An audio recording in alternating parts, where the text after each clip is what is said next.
Što me Bože natjeralo na ovo? Čekaj, gdje je konop? Isuse, za 10 metara. Mojoj ronilačkoj avanturi na dah ćemo se vratiti, no prvo upoznajte mojeg instruktora.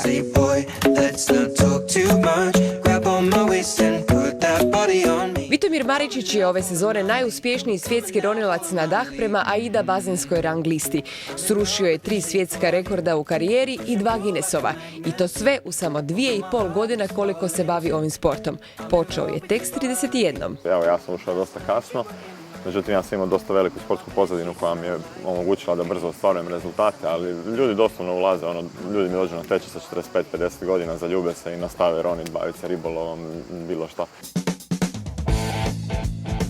No viti sve čega se uhvati krene od ruke.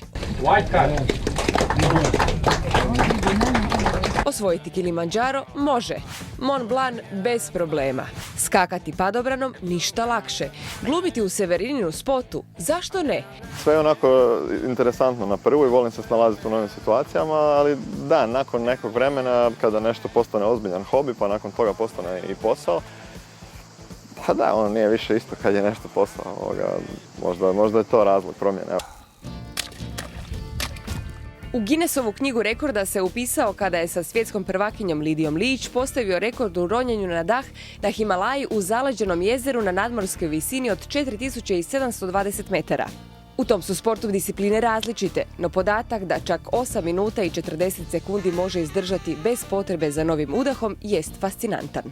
Mi imamo dosta veliku zalihu kisika, ono što nas tjera da udahnemo je CO2 koji se nakuplja u našem sustavu kao rezultat našeg metabolizma.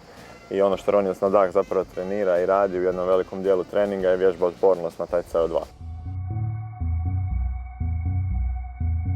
I zato je mentalni dio priprema u ovom sportu jednako važan kao i fizički. Uostalom, možda će mu dobro doći i za neku novu avanturu. Prejahati Mongoliju ili otići drilicom preko Pacifika, napraviti reli preko Afrike. Ti se kad bavio ičim od toga? Jahanjem, relijem? Ne, ništa posebno. Ali ne vidim to kao neki ograničavajući faktor. Na krilima Vitina entuzijazma i ja sam se usudila raditi nešto što nikada nisam do sada. Što me Bože natjeralo na ovo? Isuse, šta će mi utezi? Na 10 metara ti je konop. Isuse, za 10 metara, pa reći... Ićemo malo po malo, 5 po 5. Samo pustiš se na boji.